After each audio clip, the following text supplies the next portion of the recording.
कक्षा 12वीं की स्टूडेंट फाइनली आपका यहाँ पर रसायन शास्त्र यानी केमिस्ट्री का पीरियड परीक्षा 2025 पेपर लेके आ चुके हैं। आप लोग बहुत सारे यहाँ पर कमेंट आ रहे थे कि रसायन शास्त्र का पेपर लाओ, तो फाइनली आपका पेपर आ चुका है। और साथ ही इस वीडियो में आपका यहाँ पर फुल सॉल्यूशन सहित आपका यहाँ पर पेपर कराया जाएगा। ठीक है, तो आप यहाँ पर वीडियो को लाइक कर लीजिए और चैनल को सब्सक्राइब कर लीजिए। और साथ ही आपको बता दें, इस वीडियो को आपको अपने दोस्तों तक भी शेयर कर देना, जिससे वो भी यहाँ पर केमिस्ट्री पे अच्छे अंक ला सकें। और आपके यहाँ पर निर्देश आते हैं तो आप निर्देश यहाँ पढ़ सकते हैं। ठीक है, और आपका जो पेपर रहेगा वो हिंदी इंग्लिश वर्जन दोनों में रहने वाला है। और साथ ही आपके यहाँ पर आते हैं सही विकल्प, जो कि आपके 6 नंबर के रहने वाले। तो पहला आता है विशिष्ट चालकत्व की इकाई है, तो इसका आपका यहाँ पर ए ऑप्शन आता है ओम मीटर इनवर्स, और आपका बा ऑप्शन आता है सेकंड है सेंटीमीटर इनवर्स, और साथ है सेकंड सेंटीमीटर, और आपका दा आता है ओम मीटर। तो जो आपके यहाँ पर दिया गया विशिष्ट चालकत्व की इकाई है, तो आपका यहाँ पर पहले का करेक्ट आंसर आपका यहाँ पर क्या हो जाएगा, पहले का आपका सा करेक्ट आंसर रहेगा। ठीक है, और फिर आपके यहाँ पर दूसरा देख लेते हैं स्टूडेंट। तो आपके यहाँ पर जो आपके यहाँ पर दिया गया, ठीक है, शून्य कोटि की अभिक्रिया के लिए वेग नीतांक की इकाई है, तो इसका आपका यहाँ पर ए ऑप्शन आता है mole litre inverse second inverse, और आपका बा आता है सेकंड इनवर्स, और साथ है मोल इनवर्स, और एल सेकंड इनवर्स, और दाता इनमें से कोई नहीं। तो आपका यहाँ पर दूसरे का करेक्ट आंसर हो जाएगा मोल इनवर्स। ठीक है, एल सेकंड इनवर्स आपका सा करेक्ट आंसर रहेगा दूसरे का। फिर आपका यहाँ पर तीसरा देख लेते हैं। तो तीसरा आता है प्रथम संक्रमण श्रेणी में किस तत्व का ई डिग्री का मान धनात्मक होता है, तो इसका आपका ए ऑप्शन आता है जेड एन, और बा ऑप्शन आता है सी यू, और सा आता आपका सी आर, और दाता आपका एम एन। तो जो आपके यहाँ पर दिया गया है, तो आप यहाँ पर देख लीजिए, जो आपके यहाँ पर दिए प्रथम संक्रमण श्रेणी में किस तत्व का ई डिग्री का मान धनात्मक होता है, तो आपके यहाँ पर तीसरे का करेक्ट आंसर आपका यहाँ पर सी यू हो जाएगा। ठीक है, फिर आप यहाँ पर देख लीजिए, आपका यहाँ पर आता है चौथा।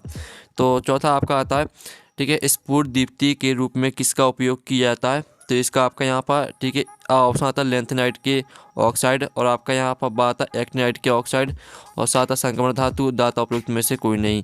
तो आपका चौथे का करेक्ट आंसर क्या रहेगा, चौथे का आंसर आपका यहाँ पर, ठीक है, सा हो जाएगा संक्रमण धातु। संक्रमण धातु आपका राइट आंसर रहने वाला है। फिर आपका पाँचवा आता है, ठीक है, मीरीबेन का तेल कहा जाता है, तो आपका यहाँ पर जो इसका आपका यहाँ पर ऑप्शन आता है नाइट्रोबेंजीन, और बाता क्लोरोबेंजीन, और साथ आपका फेनॉल, और दाता मिथाइल एमीन। तो आपका यहाँ पर जो करेक्ट आंसर रहने वाला है वो आपका हो जाएगा नाइट्रोबेंजीन। ठीक है, नाइट्रोबेंजीन आपका यहाँ पर राइट आंसर रहेगा। और जो आपका यहाँ पर छठवां दिया गया, ठीक है, हॉफमैन मस्टर्ड तेल अभिक्रिया में उत्पाद है, तो आपका 6वें का करेक्ट आंसर हो जाएगा एल्किल आइसोथायोसाइनाइड। ठीक है, आपका आ करेक्ट आंसर रहेगा। तो आपको यहाँ पर अच्छे से याद करते जाना। साथ ही यहाँ पर देख लीजिए आपके आते हैं स्तरीय पूर्ति की, जो कि आपके 6 नंबर के रहने वाले हैं। तो पहला आता है 0.9% NaCl बेलन एवं मानव रक्त की कोशिकाओं का द्रव डॉट है, तो इसका आंसर रहेगा आपका 0.4%। ठीक है, 0.4% आपका पहले का आंसर रहेगा। फिर आपका दूसरा आता है सिस प्लेटिनम संकुल का उपयोग डॉट के इलाज में किया जाता है, तो यहाँ पर सिस प्लेटिनम संकुल का उपयोग कैंसर के इलाज में किया जाता है, तो दूसरे का आंसर आपका कैंसर हो जाएगा।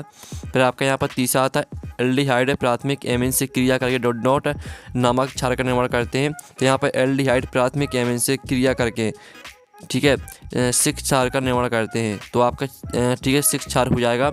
और जो आपका यहाँ पर दिया गया है चौथा, बाल में डॉट नामक प्रोटीन पाया जाता है, तो बाल में यहाँ पर कैरोटीन नामक प्रोटीन पाया जाता है। ठीक है, कैरोटीन आपका यहाँ पर राइट आंसर रहेगा।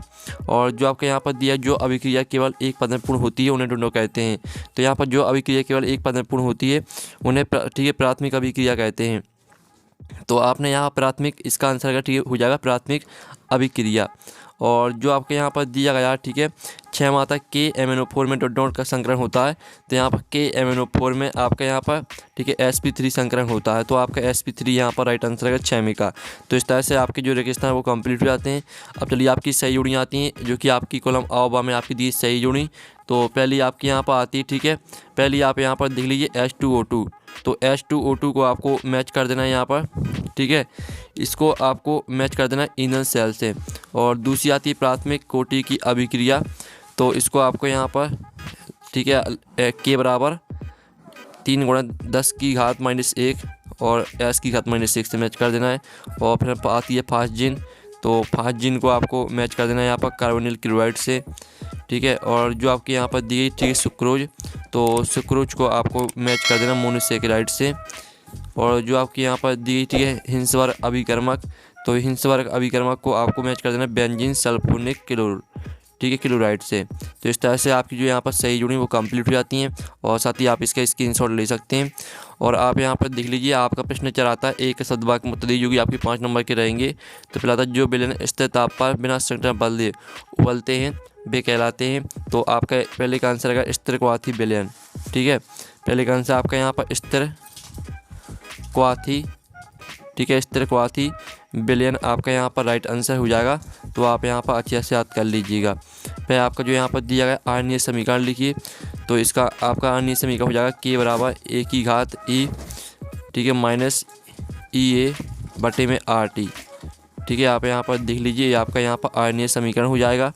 और साथ ही जो आपका यहाँ पर दिया गया K two A G L four को कौन सा अभिकर्मक कहा जाता है। तो इसका आंसर रहेगा आपका यहाँ पर नेशनल अभिकर्मक। ठीक है, नेशनल अभिकर्मक, ये आपका यहाँ पर आंसर रहेगा। ठीक है, तो आप यहाँ पर अच्छे से याद कर लीजिएगा। और जो आपके यहाँ पर दिया गया, ठीक है, फास्फोडाइस्टर बंद किसे कहते हैं। तो इसका आंसर रहेगा, ठीक है, इसका जो आंसर है वो आपको खुद कर लेना है। और साथ ही आपको जो 5वां दिया गया है, जो आपकी अभिक्रिया दी गई है, उपरोक्त अभिक्रिया को क्या कहा जाता है। तो यहाँ पर उपरोक्त अभिक्रिया को वोल्टेज अभिक्रिया कहा जाता है। ठीक है, तो वोल्टेज अभिक्रिया आपका यहाँ पर राइट आंसर रहेगा। और साथ ही जो आपके यहाँ पर दिया गया, ठीक है, 6वां, तो ठीक है, आपके 5 दिए थे, 5 के आंसर हमने करा दिए। अब चलिए आपके यहाँ पर 7 देख लेते हैं। तो आपके यहाँ पर 6 नंबर की रहेंगे 7। तो पहला आपका जो यहाँ पर दिया है, पहला आपका रहने वाला, ठीक है स्टूडेंट, 7। और जो दूसरा दिया ईडीटी है, एक द्वितंतुर लिगेंड है, तो दूसरा आपका 7 हो जाएगा। तीसरा आता है ग्रेसलॉल का आईयूपीएसी नाम एथेन 1 2 डाइऑल है, तो आपका तीसरा यहाँ पर असत्य हो जाएगा। चौथा आता है एल्डोल संघनन अभिक्रिया में सिनेमिक अम्ल बनता है, तो चौथा आपका क्या रहेगा। ठीक है स्टूडेंट, चौथा आपका असत्य हो जाएगा। और 5वां जो आपके यहाँ पर दिया विटामिन सी का रासायनिक नाम रेटिनॉल है, तो आपका यह असत्य हो जाएगा। ठीक है, और जो आपके यहाँ पर दिया गया है 6वां प्रोटीन अमीनो अम्लों का बहुलक है, तो आपका यह सत्य रहेगा। ठीक है, 6वां आपका सत्य हो जाएगा। और साथ ही आप यहाँ पर देख लीजिए, आपका 6वां आता है प्रोटीन का विकृतीकरण की परिभाषा लिखिए। और इसका अथवा देख लीजिए, ठीक है, पेप्टाइड बंध की परिभाषा लिखिए। और फिर आपका आता है एमिन क्षारीय होते हैं क्यों कारण लिखिए, इसका अथवा देख लीजिए। ठीक है, और साथ ही आपका 11वां क्वेश्चन आता है बी कार्बोक्सिलीकरण की परिभाषा रासायनिक समीकरण लिखिए। इसका अथवा था साइनोहाइड्रिन से आप क्या समझते हैं, एक उदाहरण लिखिए। ठीक है, सभी के आंसर हम आपको बताने वाले हैं। पहले आप क्वेश्चन देख लीजिए। फिर आपका आता है द्विक लवण एवं शंकु लवण में कोई दो अंतर लिखिए। इसका अथवा आता है सामान्य मंडल की परिभाषा लिखिए। फिर आपका 10वां क्वेश्चन आता है जिसमें आपको इनके आईयूपीएसी नाम लिखना है। ठीक है, सभी के आंसर हम बताने वाले हैं। पहले आप 2 नंबर के क्वेश्चन देख लीजिए, फिर उनके आंसर बताएंगे। इसका अथवा था निम्नलिखित औसत संयोजी युग्मों के सूत्र लिखना है आपको। ठीक है, जो आपका यहाँ पर दिया गया tetra amine di aqua cobalt 3 chloride और पोटेशियम हेक्सासाइनिडोन फेरेट 3, इन सभी के आपको सूत्र लिखना है। फिर आपका आता है शुद्ध जल की मूललता ज्ञात कीजिए। इसका अथवा आता है पेट्रोलियम प्रासारण को परिवर्तित कीजिए। और फिर आपका यहाँ पर आता है 12वां एल्कोहल का क्वथनांक संगत हाइड्रोकार्बन से उच्च होता है क्यों कारण लिखिए। ठीक है, और साथ ही आपका 12वीं का अथवा आता है फिनॉल से निम्न को प्राप्त कीजिए। ठीक है, तो इन सभी को फिनॉल से आपको प्राप्त करना है।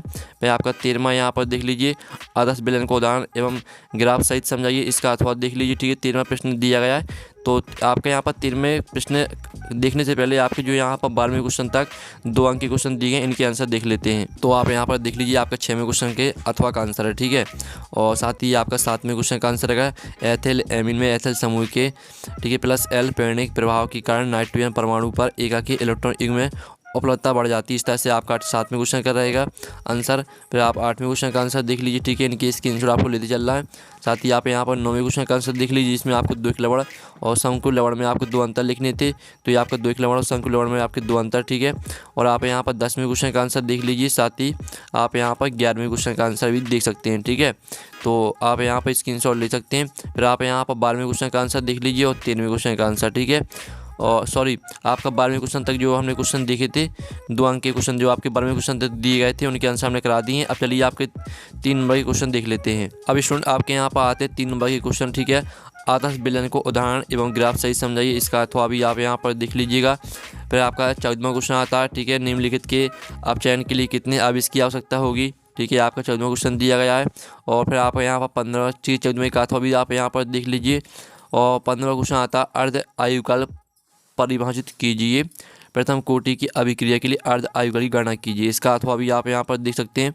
फिर आपका आता है फिनॉल को वायु में खुला रखने पर गुलाबी रंग का हो जाता है, क्यों? कारण लिखिए इसका अथवा आता है तो अथवा देख लीजिए। 7वां आता संचारण परिवर्तित कीजिए तथा इसके विद्युत रसायन सिद्धांत को समझाइए। फिर इसका अथवा भी आप यहाँ पर देख सकते हैं, ठीक है। और फिर आपका यहाँ पर आता है संक्रमण तत्व, ठीक है। संक्रमण तत्वों की निम्न गुणों को समझाइए, ठीक है। संकुल एवं का निर्माण और उत्प्रेरकीय गुण, ठीक है। फिर आपका यहाँ पर दिए लेंथ नेट किसे कहते हैं तथा इसे पृथक करना कठिन होता है, क्यों? फिर आपका 19वां क्वेश्चन देख लीजिए, ठीक है। 19वें का अथवा विलोपन अभिक्रिया किसे कहते हैं तथा इस अभिक्रिया के लिए सैडजेक का नियम को समझाइए। और 20वां क्वेश्चन भी देख लीजिए, ठीक है। इस तरह से जो आपका पेपर है, अब जो कि आंसर है आपके यहाँ पर क्वेश्चन 13 से लेकर, ठीक है, क्वेश्चन आपके यहाँ पर क्वेश्चन 13 से लेकर जो आपके यहाँ पर 23 तक के आंसर हैं वो हम यहाँ पर 20 तक के आंसर वो देख लेते हैं। तो स्टूडेंट आप यहाँ पर देख लीजिए आपका 13वें क्वेश्चन का आंसर, ठीक है। और ये आपका 14वें क्वेश्चन का आंसर, तो आप यहाँ पर स्क्रीनशॉट ले लीजिए। और ये आपका 15वें क्वेश्चन का आंसर, तो इसका भी आप यहाँ पर स्क्रीनशॉट ले सकते हैं। और ये आपका यहाँ पर 16वें क्वेश्चन का आंसर रहेगा और साथ ही आपका 7वें क्वेश्चन का आंसर दिया गया, ठीक है। और ये आपका 18वें क्वेश्चन का आंसर, तो इसका 18वें का अथवा का आंसर है, ठीक है, ये आपका यह है। और आप यहाँ पर 19वें क्वेश्चन के अथवा का आंसर देख लीजिए, ठीक है। और आपका यहाँ पर 20वें क्वेश्चन का आंसर, ठीक है। तो इस तरह से जो आपका पेपर है वो यहाँ पर कंप्लीट हो जाता है। और साथ ही आप यहाँ पेपर का PDF डाउनलोड करना चाहते हैं तो लिंक वीडियो के डिस्क्रिप्शन दी गई, तो आप वहाँ से पेपर का PDF डाउनलोड कर सकते हैं। तो आप नेक्स्ट वीडियो में, थैंक्स फॉर वॉचिंग।